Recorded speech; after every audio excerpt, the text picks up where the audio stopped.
Hello there, everyone. Today we're going to read Brave Blondie, written by Diane Mizwicki and illustrated by Roxana Barinska. Bang! Boom! Crash! Another pot fell from the shelf. Blondie rushed out of the kitchen, but at the door she spun and ran back inside. She stuffed one more tool into her tooth fairy backpack and raced out again. She was going to be late to work. She arrived just before the last train left the station. I can do this, she thought. The train clattered over Firefly Falls as Blondie reviewed the night's assignment. She had 6 children to visit that night. Her partner, Mushi, was waiting for her at the train stop. Come on, Blondie, I don't want you to end up last on the achievement list again. Soon Firefly Falls was disappearing into the distance as they raced towards Chicago, Illinois. The first stop was Aisha's house. Blondie guarded the door while Mushi slipped in and out.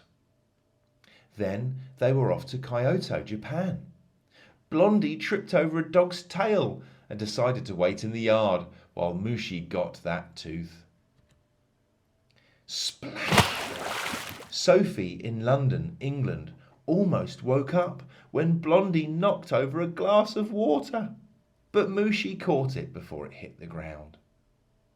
On to Astrid's house in Stockholm, Sweden, and Timothy's house in Limerick, Ireland. Finally, it was the last tooth of the night, Francesca's in Venice, Italy.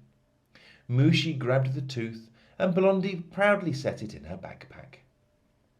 Francesca rolled over with a groan and the tooth fairies darted away. We did it, cheered Blondie, but she had forgotten to zip her backpack.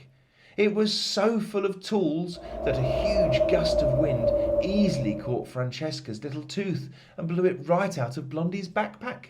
It landed in a gondola on the canal. Oh no, gasped Blondie. Blondie, you know I love you, but this is getting out of hand. You'll never get enough teeth this way. It was almost dawn. They had to get back to Firefly Falls. Blondie glanced over her shoulder in regret. They got back just as the tooth technicians were getting to work. Blondie loved watching them scrub and dry the teeth before they handed them off to the colour artists.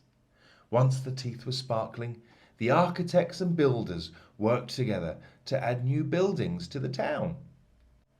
Blondie and Mushi turned in their collected teeth.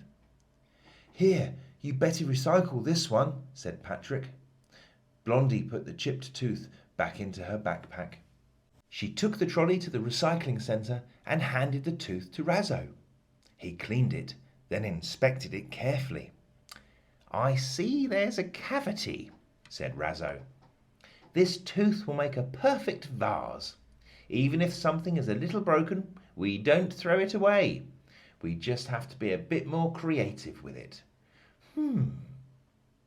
Blondie went to bed that morning thinking hard about what Razzo had said.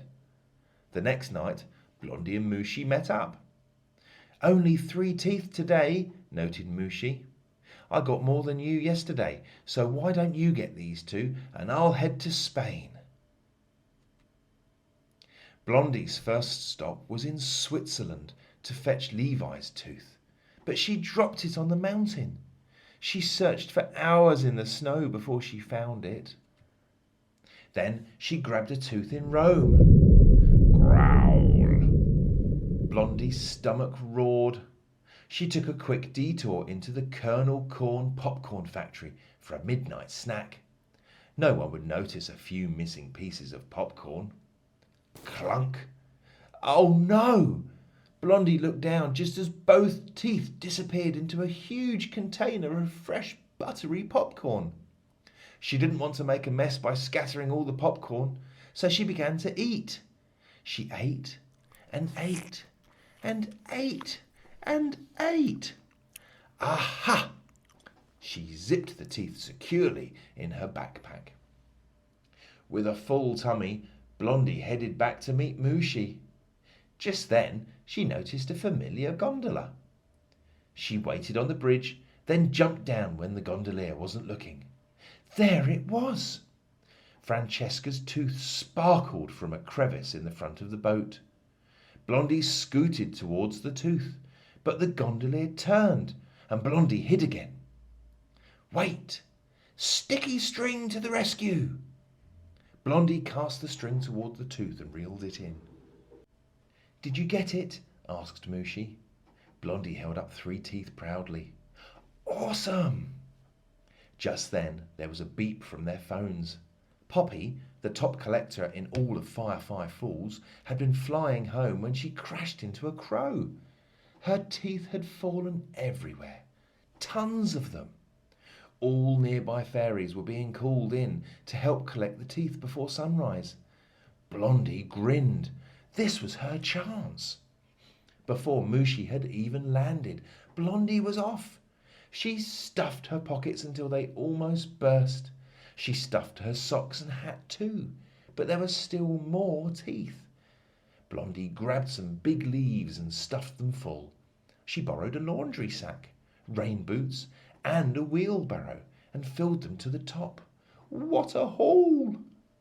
There were still 3 more, but no one could reach them. One tooth had fallen into a hornet's nest. Another was teetering at the top of a waterfall. The last one had dropped down a chimney. Blondie grabbed her fishing net and, balancing carefully, she scooped the tooth out of the cascading water. Next, Blondie tricked the hornets into coming out of the hive by pouring sticky maple syrup all down the tree. The hornets swarmed the syrup long enough for her to grab the tooth with her crochet hook. 1 more to go. Using her rock climbing rope, Blondie plunged down the chimney. With all the soot, Blondie couldn't see a thing. She whipped out her spotlight. There! Blondie got out her super-duper long tweezers and snatched up the tooth. She emerged triumphant. She placed the tooth in her boss's hands. Thanks, Blondie, said Patrick. Yeah, whatever, said Poppy. She flitted away, but Blondie didn't mind. Blondie, I know I've been a bit tough on you, but you're actually the most creative, brave and determined tooth fairy I know. I'm glad to be your partner, declared Moushy. Oh, thanks, Moushy. You know what? It's okay to make mistakes. It's how we learn. Besides, you're good at certain things, and I'm good at certain things. We make a great team, smiled Blondie. Blondie hugged Moushy